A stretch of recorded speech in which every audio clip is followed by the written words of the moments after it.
السلام علیکم، میں ہوں ابو بکر بھٹا۔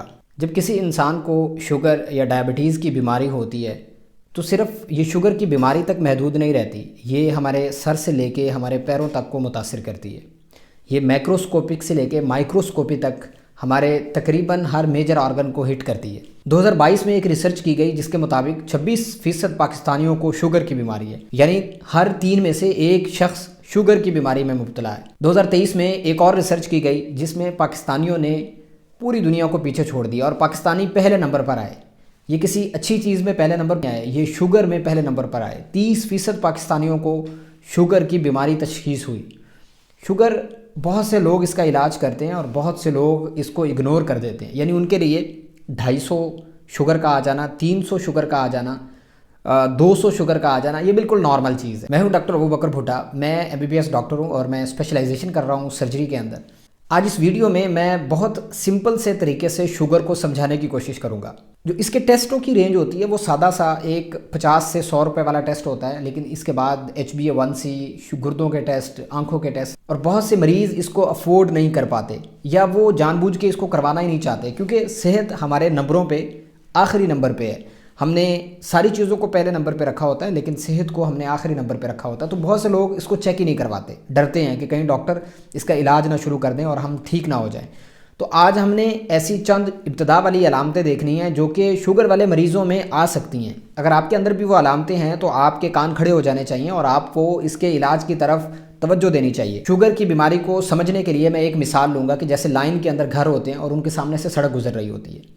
یہ لائن میں جو گھر ہیں یہ سیلز ہیں جو کہ ہمارے جسم کا بلڈنگ بلاک ہے، یعنی یہ سب سے چھوٹی اکائی ہوتی ہے، یہاں سے اس کے اوپر ہمارے پوری کی پوری باڈی بلڈ ہوتی ہے، اور اس کے سامنے جو سڑک گزر رہی ہے یہ خون کی نالی ہے۔ اب شوگر جب ہم کوئی چیز کھاتے ہیں وہ ٹوٹتی ہے، ٹوٹنے کے بعد وہ شوگر میں کنورٹ ہوتی ہے، جگر سے گزرتی ہے، وہاں خون کے اندر ایبزارب ہوتی ہے، جذب ہو جاتی ہے، تو یہ سڑک کے اوپر پھر رہی ہے۔ اب اس کو انٹری کرانے کے لیے، یعنی جو گھروں کو گیٹ لگے ہوئے ہیں ان پہ تالے لگے ہوئے ہیں، ان کو کھولنے کے لیے انسولین کی ضرورت ہوتی ہے۔ انسولین ہمارے خون سے شوگر کو سیلز کے اندر لے کے جاتی ہے۔ جب تک انسولین دستیاب نہیں ہے یہ والی شوگر سیلز کے اندر نہیں جائے گی۔ تو جو شوگر کی قسم 1 ہوتی ہے جس کو ٹائپ 1 کہتے ہیں، اس میں انسولین لبلبے سے بنتی ہی نہیں ہے، تو یہ والی شوگر خون کے اندر پھرتی رہتی ہے اور بہت زیادہ حد تک بڑھ جاتی ہے۔ جب یہ ایک حد سے زیادہ بڑھتی ہے تو یہ پھر جسم کو ہی نقصان دینے لگ جاتی ہے۔ یہ گردوں کو نقصان دیتی ہے، آنکھوں کو نقصان دیتی ہے، دل کو نقصان دیتی ہے، خون کی نالیوں کو نقصان دیتی ہے۔ ایک دوسری قسم ہوتی ہے جس کو ہم ٹائپ 2 ڈائبٹیز کہتے ہیں۔ اس میں یہ ہوتا ہے کہ انسولین بھی دستیاب ہوتی ہے، شوگر بھی خون کی نالی میں موجود ہوتی ہے، لیکن یہ دروازے، لاکس یہ ریزسٹنٹ ہو جاتے ہیں، یعنی یہ انسولین کو رسپونڈ نہیں کرتے، تالے کو چابی کام نہیں کر رہی ہوتی، تو اس میں انسولین کے ہونے کے باوجود بھی ان مریضوں کے اندر شوگر سیلز کو دستیاب نہیں ہوتی، یعنی اندر انٹر نہیں ہو پاتی، تو ان لوگوں میں بھی انسولین بھی بڑھتی ہے لیکن شوگر بھی بڑھ رہی ہوتی ہے۔ اس کو ہم ٹائپ 2 ڈائبٹیز کہتے ہیں۔ اب جو اس کی پہلی علامت آتی ہے وہ تھکاوٹ کا رہنا، مریض سارا دن تھکاوٹ محسوس کرتا ہے۔ آپ یہ سوچئے کہ یہ سیلز کو انرجی دینے کے لیے یا انرجی استعمال کرنے کے لیے اس شوگر کی ضرورت ہے، جو کہ خون کی نالی میں تو اویلیبل ہے لیکن سیلز کے اندر نہیں آ پا رہی، تو یہ جسم کو سگنل دیتے ہیں جس کی وجہ سے مریض کو، انسان کو بھوک لگتی ہے۔ دوسرا، کیونکہ انرجی کا کوئی سورس ہی اس کو ابھی تک مہیا نہیں ہے تو وہ تھکاوٹ محسوس کرتا ہے سارا دن۔ جو دوسرا سائن آتا ہے اس میں مریض بار بار پیشاب کرتا ہے، خاص طور پہ رات کے اوقات میں اس کو 2 سے 3 دفعہ اٹھنا پڑتا ہے۔ ہمارے گردے اللہ پاک نے ایسے بنائے ہیں کہ یہ ٹاکسک میٹیریل کو، کسی بھی چیز کی زیادتی کو جسم سے نکال دیتے ہیں، تو جب شوگر 200 سے یا 250 سے کراس کرتی ہے تو یہاں پر ایک سسٹم ایکٹیویٹ ہو جاتا ہے اور ہمارے گردے یعنی کڈنیز وہ خون سے شوگر کو نکالنا شروع کر دیتے ہیں۔ شوگر کی تاثیر نمک کی طرح ہوتی ہے، یہ پانی کو اپنے اندر ایبزارب کر لیتی ہے، جذب کر لیتی ہے۔ جب یہ نالیوں کے اندر رہتی ہے تو یہ پانی کو وہاں ہولڈ کر کے رکھتی ہے، لیکن جب یہی شوگر پیشاب کے اندر جاتی ہے گردوں کے تھرو تو یہ پانی کو اپنے ساتھ لے کے جاتی ہے، تو یہ مریض ڈی ہائیڈریٹڈ ہو جاتے ہیں۔ جب یہی شوگر خون کی نالیوں سے پیشاب کے اندر جاتی ہے تو یہ بہت سا پانی جسم کا اپنے ساتھ لے جاتی ہے، تو مریض کو بار بار پیشاب آتا ہے۔ تیسرا سائن دیکھنے میں یہ آتا ہے کہ مریض کو پیاس لگتی ہے اور اس کی سکن ڈرائی ہو جاتی ہے۔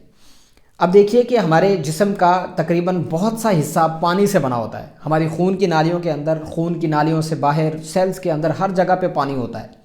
جب یہ شوگر زیادہ پانی کو جسم سے نکالتی ہے تو برین کو ایک سگنل جاتا ہے، وہ پیاس لگانا شروع کر دیتا ہے، تو ہمیں پیاس محسوس ہوتی ہے، یہ لوگ پانی زیادہ پیتے ہیں۔ دوسرے نمبر پہ یہ ہوتا ہے کہ ان کی جلد خشک ہونا شروع ہو جاتی ہے، یعنی ڈی ہائیڈریشن سٹارٹ ہو جاتی ہے۔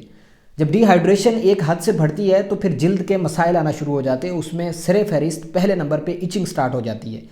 ان کی الرجی کا، ان کی خارش کا کوئی سورس نہیں ہوتا، صرف ڈی ہائیڈریشن ہوتی ہے۔ چوتھا سائن بلرڈ ویژن کا ہوتا ہے، ان کی نظر کمزور ہونا شروع ہو جاتی ہے، ان کو دو لوگ نظر آنا شروع ہو جاتے ہیں۔ ہماری آنکھ کا جو پردہ ہوتا ہے، یہ شوگر اس کے اندر بھی اکٹھا ہوتا ہے، جب شوگر وہاں اکٹھا ہوتا ہے تو پانی کو اپنے اندر جذب کرتا ہے، جب پانی کو یہ جذب کرتا ہے تو وہاں پر سویلنگ ہو جاتی ہے۔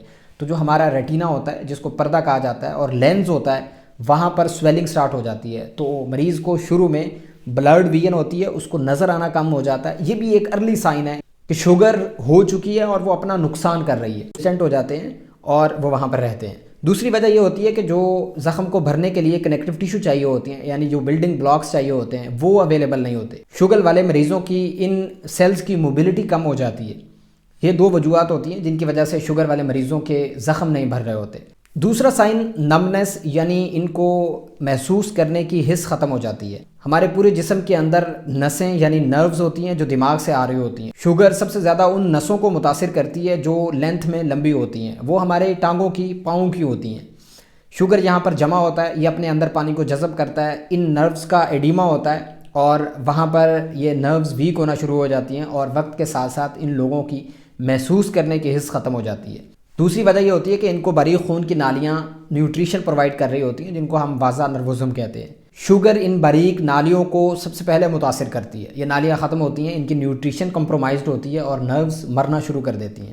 تو اس کی وجہ سے ان لوگوں کو جب کوئی زخم لگتا ہے، کوئی کٹ لگتا ہے، یا آگ سینکتے ہوئے انہیں کوئی برن آتا ہے تو انہیں محسوس نہیں ہوتا۔ اس وجہ سے ان کو فریکوینٹلی بار بار زخم ہوتے ہیں اور وہ پھر ٹھیک نہیں ہوتے۔ ان لوگوں کو انرجی پرووائڈ کرنے والا شوگر دستیاب نہیں ہوتا، کیونکہ وہ سیلز کے اندر جا نہیں رہا ہوتا، تو پھر باڈی ایک وقت کے بعد اپنے آپ کو دوسرے سورس پہ شفٹ کرتی ہے۔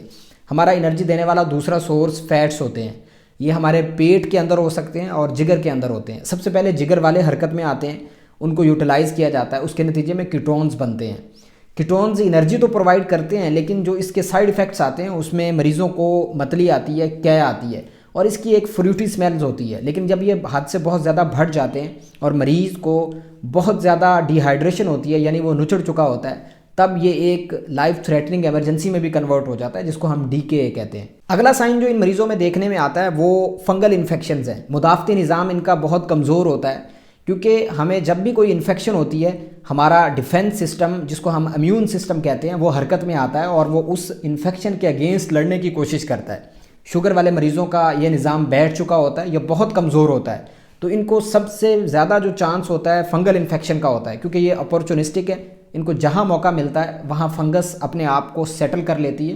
اور ان عورتوں میں جو شوگر کی مریض ہوتی ہیں ان کو پیشاب والے حصوں پر زیادہ متاثر کرتی ہے، اور مردوں کو ناخن پہ، سر پہ، یہ باقی جسم پہ کہیں بھی متاثر کر سکتی ہے۔ اگلا سائن ان مریضوں کو ویٹ لاس کا آتا ہے، وزن میں کمی محسوس ہونا شروع ہو جاتی ہے۔ ایک وجہ تو یہ ہوتی ہے کہ ان کا پانی، ان کا واٹر جو ہوتا ہے، جو کہ جسم کا ایک میجر پارٹ ہے، وہ نکلنا شروع ہو جاتا ہے۔ دوسرے نمبر پہ ان سیلز کا سائز کم ہونا شروع ہو جاتا ہے، کیونکہ ان کو پراپر انرجی نہیں مل رہی۔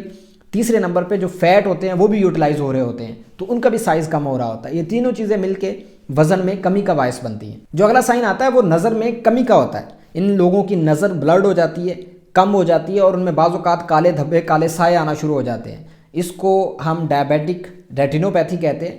ریٹینا ہمارا ایک پردہ ہوتا ہے جو کہ دماغ کی کنٹینیوشن ہوتی ہے، اس کو دماغ کا حصہ سمجھا جاتا ہے، لیکن وہ آنکھ کے اندر ہوتا ہے۔